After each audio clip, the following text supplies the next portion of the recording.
You are looking live at Tom Dienhart and Alan Karpick here from goldenblack.com.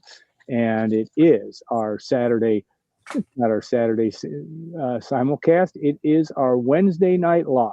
And of course, we want to thank our sponsor, that being acrepro.com. We appreciate them and all that they do for us. And I'm going to get our background correct here before long, and we'll be all set to go here. At least my light is, at least it's turned on this time as opposed to last time. But we appreciate, there's my other one. We got the Union Club Hotel on here. That's the beauty of live here, Mr. Dienhart, and I'm glad you're patient. But I'll get this handled here in a second. There we go with simulcast. So, Tom, we're looking at acrepro.com, and we're looking at a bye week, and the Boilermakers obviously off. Have practiced a couple times this week and getting ready. They'll be off a little bit this weekend. I guess the first question I have for you is just on that schedule.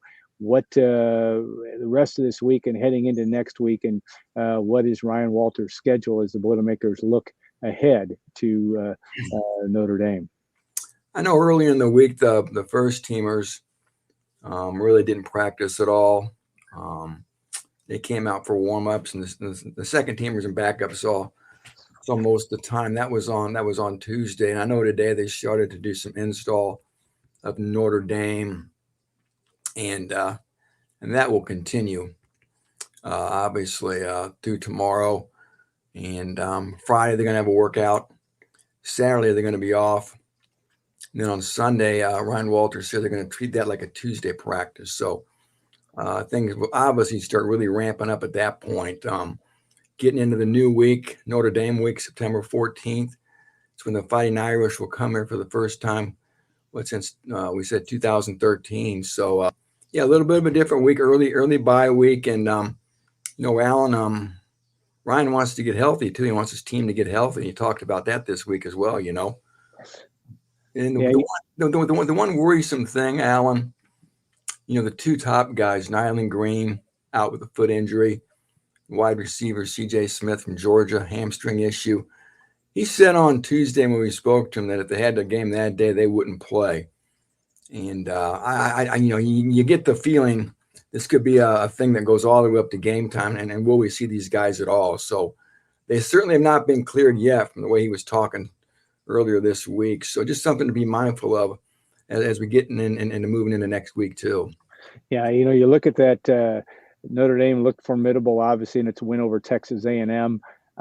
Purdue looked great, and we all understand the competition, but 49-0 win over Indiana State. You look at that and look at the way that performance and what you build on from that performance, and I think that's an interesting question. You have Hudson Card go 24 of 25, but the fact that Purdue really didn't have any drops, I guess they had one technically that was called back because of a penalty. Talk about that in terms of just the execution in game one, and I think. And you wrote about, Brian Newbert wrote about it as well, that you couldn't ask for a whole lot more from week one from Purdue.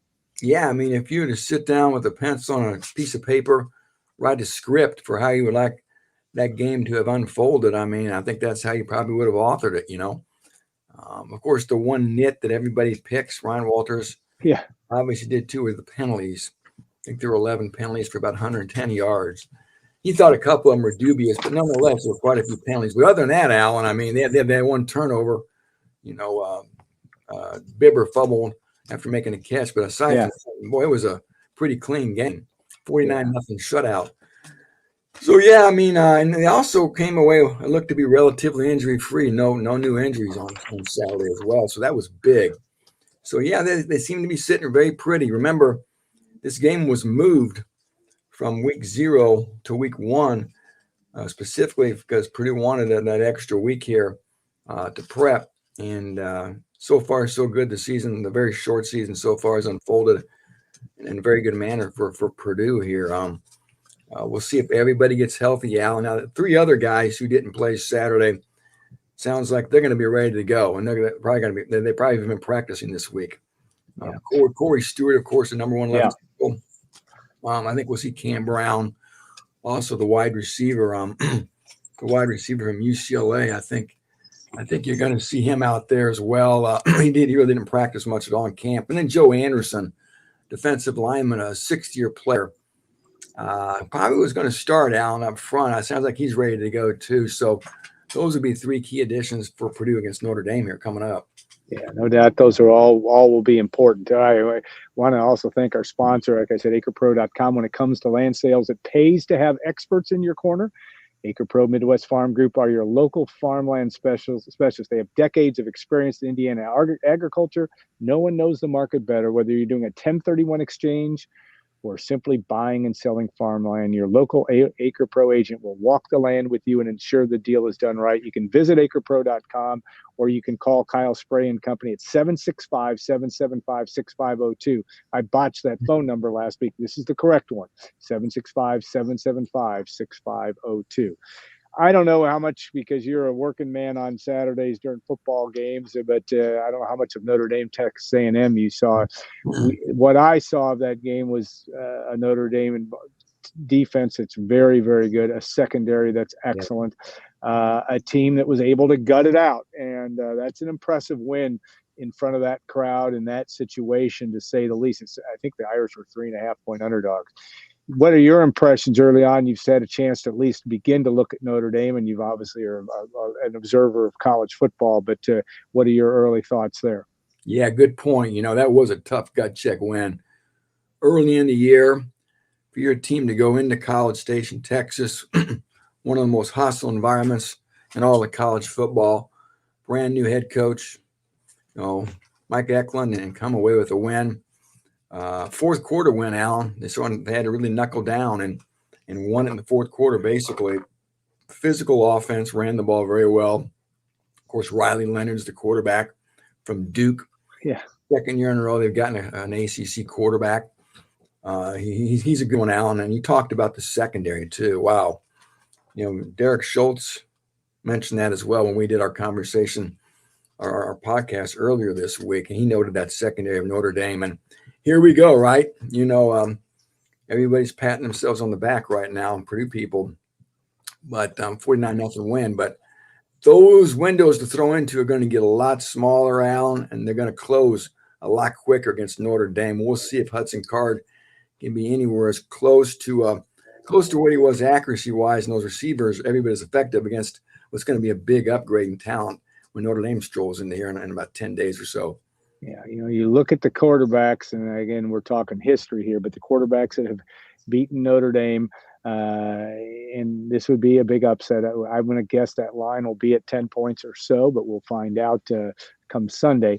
But it takes that type of performance, especially when you're underdog. We talk about the great ones. Of course, everybody remembers Billy Dicken in 1997, way back to Bob Greasy's 19 for 22 performance back in 1965, Mark Herman in 79, Jim Everett, though he did have a great performance in Ross-Ade Stadium in 85, but he did also in 84 at the Hoosier Dome dedication. It takes that to win it. Maybe in 2007, Purdue's most recent home victory over Notre Dame, Curtis Painter and company beat a pretty lackluster Charlie Weiss Notre Dame team at that time.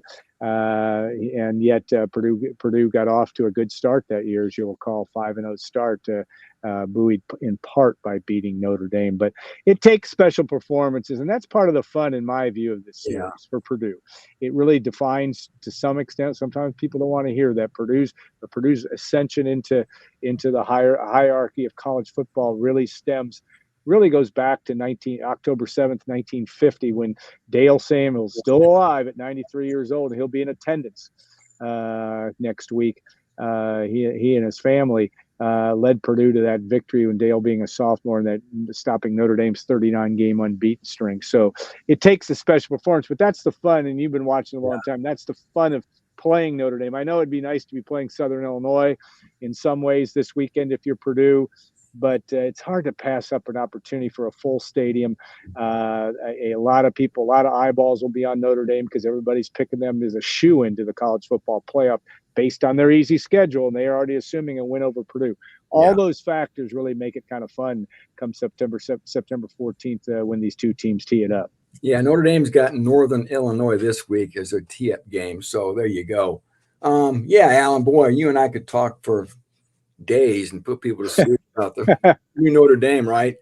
And the memories. I remember Drew Brees got him in 1999 right over here. Correct. He did. It was a tough game up there to the tight end, Gary Godsey. Remember that? Oh, yeah. Yeah, Brees got his one win.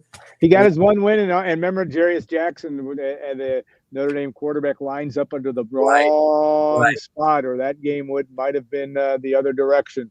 When Purdue, a very good Purdue 1999 team. So there have been so many great stories. Go ahead. We're digressing. I think it was 1981. I think it was 15-14 or something. Oh, yeah. Steve Ryan, I think, caught a winning pass. But I digress. But yeah, and this is you want to play these games, Alan. You know, you want to play these games, and this is how you define yourself. You know, anytime you play Notre Dame, it's a national game, and Purdue got more out of playing Notre Dame than Notre Dame ever got out of playing Purdue. Yeah, and to have that series for so many years was a blessing for Purdue. It helped Purdue forge its identity, like you said, the Boilermakers, Dale Samuels, Len Dawson. He was the original Golden Boy, gave us the Golden Girl. So yeah, this is nice having Notre Dame back on the schedule, and a great opportunity for Purdue, Alan. Nothing at all to lose, but a heck of a lot to gain. Opposite scenario for Notre Dame. It's going to be an electric environment. I think a 3:30 kickoff over here at Ross-Ade Stadium, about a quarter mile from where I'm talking to you right now. So, yeah, great opportunity. And I have no disrespect to Notre Dame. I know they're highly ranked, but, you know, this isn't Ohio State or Oregon. I think this is a Notre Dame. Especially offensively, right? Yeah. They're not great offensively just yet. We've seen, you know, I think, Purdue, like we said, Alan, they're not going to win many games 14-10. So this offense is going to have to keep clicking, I think, for them to have a shot. Yeah, and that's the rub is Notre Dame is probably as good as it's been defensively in a while. Like Derek and you guys talked about yesterday, that secondary is an NFL caliber one. What do you think about the fact that there's not a darn thing you can do about it? But it has been kind of strange. You know, and again, I know Purdue moved its schedule from September 7th to August 31st, but having that 1 week bye is kind of a funny, you don't see that a lot, but again, self-made to some extent. Mm-hmm. And the fact that still, you know, they're still 6 weeks into practice and into the season. You got to remember they've been going at it pretty hard. That's not to me, that also is another reason, not only the fact that you're playing Notre Dame, but it's a good chance to kind of reload and Purdue may be in a good position to put itself a little bit at an advantage. And it is what it is. This is the time that, they work that schedule for this reason, but still kind of a strange situation to have that bye in week 2. It is. It's awfully early. They've got another bye, I think, week of October 18th, I want to say. October 26th. Yeah. After the Oregon game and before the Northwestern game. Sandwiched in between 2 home games. Yeah. Well, yeah, they'll have another one here about a little over mid-season, I guess that will be. But, you know, going back to just September in itself in the schedule, Alan, this is obviously the month that's going to define it all, I think. Maybe that's an overstatement on my part, but other people have made that same observation. If you don't take care of business in this month, Alan, there's no big games left. You know, there's no big games left or fewer big games left.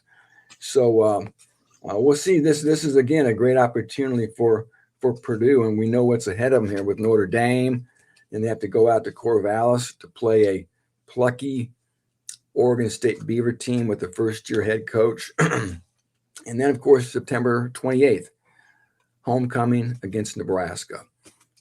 Can Purdue be 3-1 in September?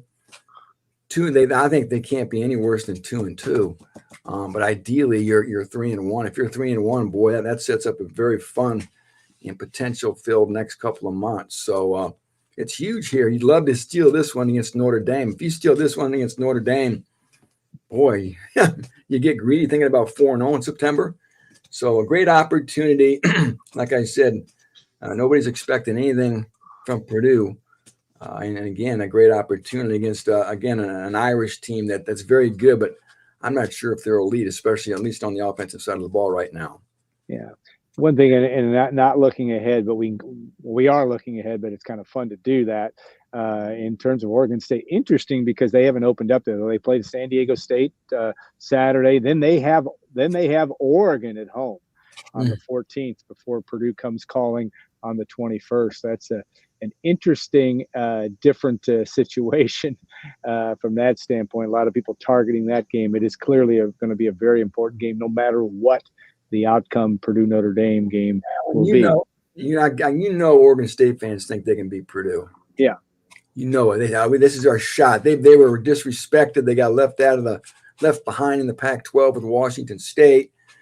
This is their chance to get some national notoriety by knocking off a Big Ten team here. So they're going to be awfully stoked there in Corvallis. I think it's a 5:30 local time kick for them. That's right, 8 there. That's right. So yeah, it's going to be a pretty cool environment out there. They've redone their stadium the last couple of years. It's about an hour south of Portland, so they got a lot of pride out there, and it's going to be a dogfight. Yeah, I don't think there's any doubt on that standpoint that you've got a chance to do it. I want to go back to a question that we've had about the receivers. What do you think? Obviously, like I said, not a lot of drop balls. Hudson Card spread it all around, starting right away, as you talked about.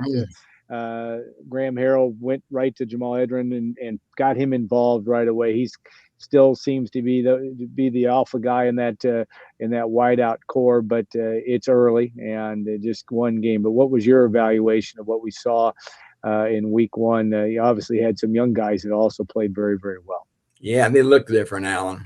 Yeah. And that's been noted by people on our message board, anybody who watched that game. And I asked Ryan Walters that very question on Tuesday, if he was looking for a template when he went out to find wide receivers in the portal and on the recruiting trail. And they did have a template. I wrote a story today, posted about the new look receiving core, more length, more speed. He had a good quote, Alan. He said, we wanted big guys that could run and catch contested balls. Yeah. He goes, we didn't have a lot of length last year. He said we had one guy that had some speed. So I feel like we got a lot of length and a lot of speed out on the edge. And we saw, I think, some glimpses of that against Indiana State. But remember, Alan, they didn't even have their fastest receiver playing in C.J. Smith. He wasn't even on the field. Right. Cam Brown from UCLA, he wasn't even on the field. So they still are even lacking a couple of their presumed better options, especially C.J. Smith. So, yeah, I think the only guy they shed a tear over losing was Deion Burks. Yeah. Of course, was the one fast guy I think Walters obviously was alluding to. He's at Oklahoma, had a great debut. But again, I think Purdue rebounded well. They got, again, more big receivers, some more speed now. And you mentioned Jamal Edrin. Yeah. How about Leland Smith, too, the junior transfer? Boy, that touchdown catch, that 31-yard touchdown catch in the south end zone, we went up over the kid.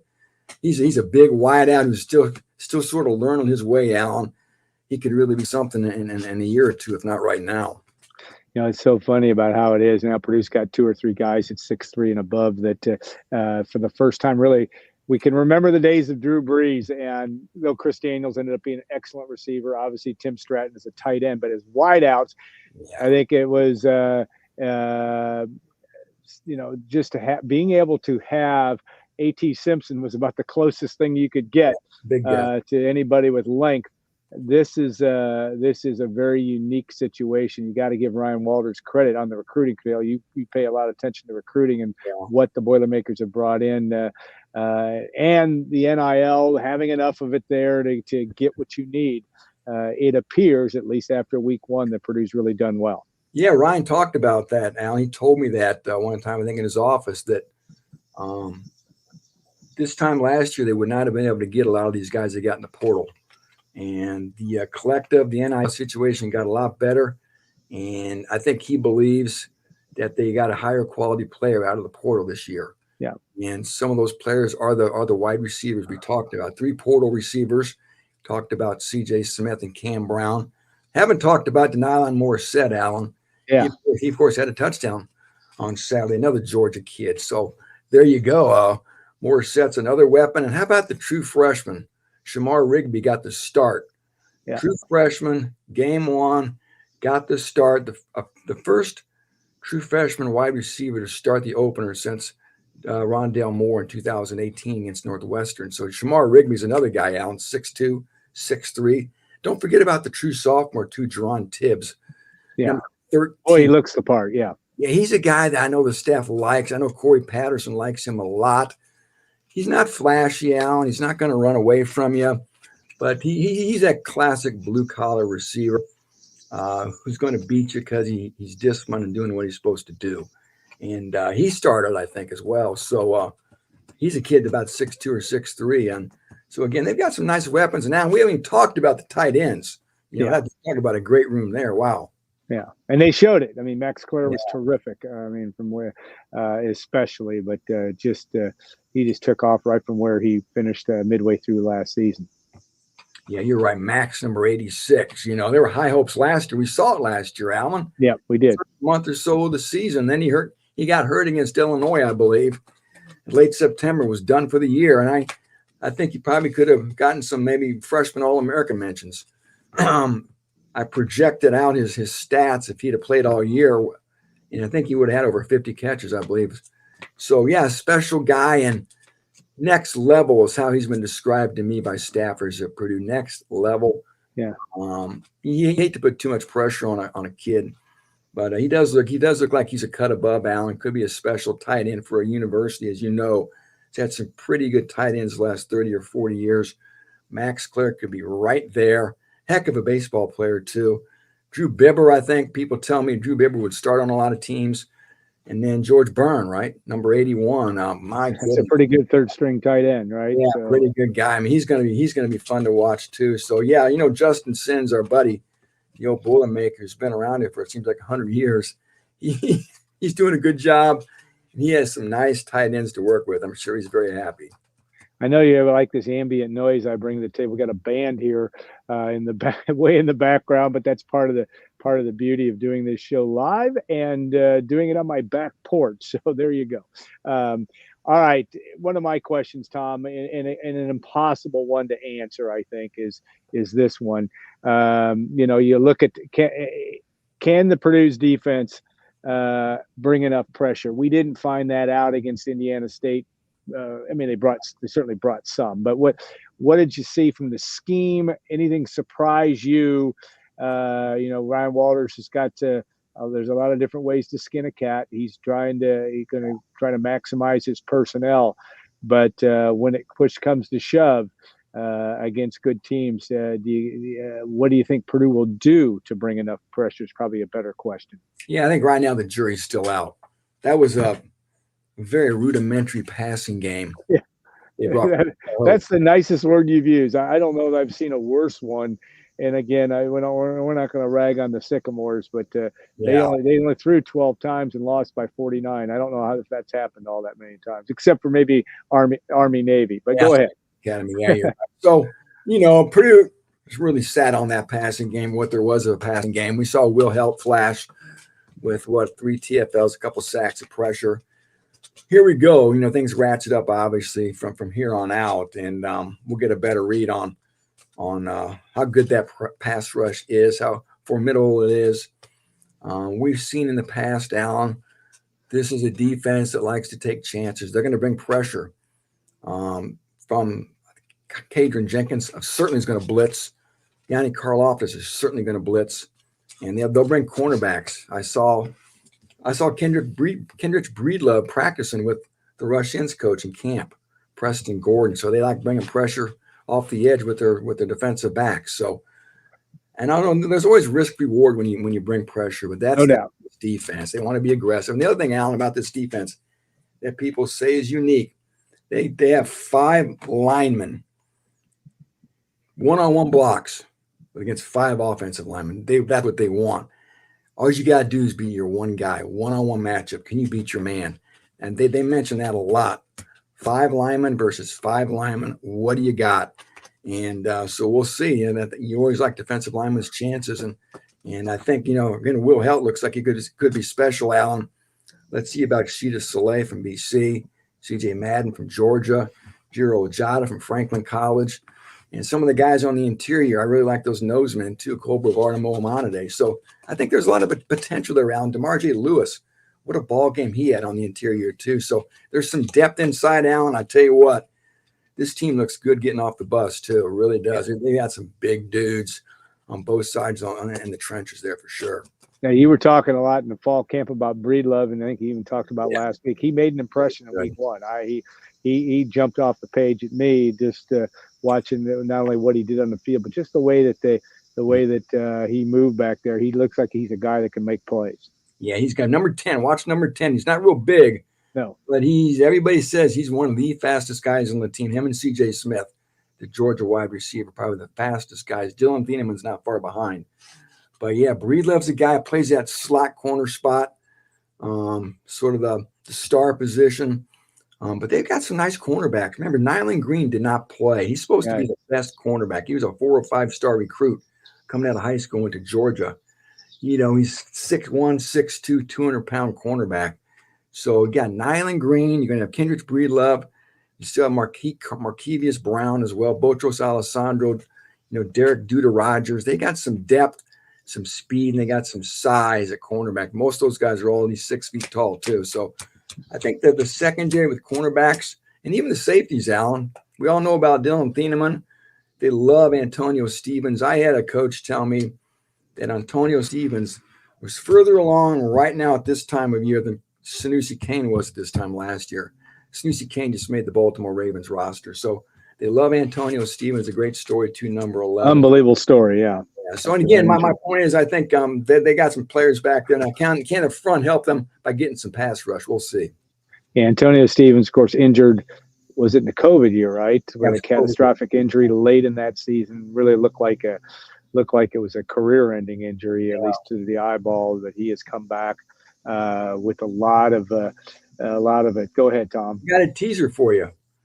Our colleague Mike Harmon was out talking to Antonio this week. I think he's got a piece coming up with Antonio. So there you go. Yeah, there you go. We need all the promo we can get. Carm's working hard. He's going to have a good story about the on Friday morning. Also, I think about the new food dining hall for Purdue, Purdue football and Purdue sports. I looked at the pictures today that Chad Crockover made, and they're good. All right. I looked in the windows. It's probably going to be a little bit better. Remember we used to eat at Cary Quad with the basketball? Oh, yeah. This is a good – and both of our moms were involved in the residence halls and are very proud of the residence halls. Yes. And as is your dad, right? So it is an important thing. It is something that's important to Purdue, and I think that food service will be first class at the new football performance complex. Overdue. What's that? Much needed, much overdue. Yeah, I think that is a true statement. All right, I want to ask you last question as we put a wrap on this, and just talking about the overall. The Big Ten goes 17-1 in the first weekend. Not all that surprising. There weren't really any. I'm trying to think here. I don't think there were any major upsets. Of course, Minnesota came within an eyelash of beating North Carolina, and they would have gone 18-0. There was some surprise. Wisconsin struggled a little bit. Michigan and Fresno State was tight. They were down in the fourth quarter, and we're in a dogfight, certainly. What was your overall impression only of the Big Ten, but then obviously on the national landscape, we're off and running. Certainly the LSU-USC game helped that Big Ten record with that win by the Trojans. Of course, it's still hard for me to get used to USC naming that. But what was your overall impression of week one? And it seems to me it's going to be a race to that 12-team playoff, obviously, come December. I'm like you. I got to remember those are Big Ten games now, Alan. I would have glossed right over that. That probably was the best win for the conference. Yeah, last week, and I was really impressed too, Alan, by Penn State going Euro. Yes, I think that was maybe equally as impressive for me because they had to deal with a weather delay, and then they took care of business against a pretty good West Virginia team that was beyond fired up to welcome guys to town. But again, those were two nice ones. Ohio State didn't look that good in the first half against Akron. You never want to overreact positively or negatively what you see, right? Oregon and Idaho also was not. Yeah, that was another one. Boy, Oregon did not look good. But anyway, again, you don't overreact. I can still overreact. As you know, you think if you've been around watching enough football, or heck, any sports, especially college football, Alan, these results from week to week, Yep. I mean, it's just crazy. You don't know. Weak proposition, right? Yeah, you don't know what's going to happen. You see things that happen you never saw coming based on what you just saw the week before, especially early in the year when these teams are still kind of feeling their way out, trying to develop their identity and who can play. So, yeah, this is a crazy time of year, Alan. Some crazy things can happen. But the Big Ten really avoided any embarrassment. Again, the Minnesota loss was a tough one, but that was North Carolina, Mac Brown. They had a chance to win it. Northwestern, I think they were supposed to struggle against Miami of Ohio, and they did. They were only about less than a 7-point favorite, I think, against the Red Hawks. So, yeah, we had Iowa got on track offensively against our buddy Brock Spack, and on it goes. Illinois looked good. So, yeah, and even Indiana. So, yeah. I hate to bring up Indiana here, but I won't do it again. But, yeah, good opening weekend. And this weekend you got Texas at Michigan. How about that? Yeah. I knew time. That's going to be one of the better games nationally that a lot of people are going to be watching. Also, Alan Karpick, not to preview games here. Colorado at Nebraska. Oh, gonna be another big one. Another big fans can sit back and just watch it and watch it all unfold, because that is such a huge game for both programs. Colorado's still trying to live up to their own hype that they do a good job of promoting. Yeah, Nebraska needs that win, and big game. They got to win that game, Alan. They cannot lose that game. And yet, their road is paved pretty well through mid-October if they can get through this one. If you dare to count victories, Notre Dame fans are counting victories already. We'll see. Nebraska fans not necessarily counting victories, but they see a path to a very, very good start. But they got to beat Colorado. But Texas, and nobody's giving Michigan a chance against Texas. Nobody in quotes. That'll be an interesting one as well. Yeah. Beating Michigan in the Big House, I don't care. I just watched the documentary last night. I'm fully up to speed on Connor Stallions. Still hard to beat Michigan there, no matter what. I don't care. It's going to be very difficult for Texas to win, though they are. I think the Longhorns are less than about a field goal favorite in that one. So, always fun. It'll be fun to have the week off and get ready for the stretch that will be upcoming. And we'll look forward to next week. The plan is usually Wednesday nights. We may have to move to Tuesday night next week. We'll give you plenty of advanced warning on that. But I will let you know, and we appreciate acrepro.com. Appreciate Tom Dienhart hanging out with us.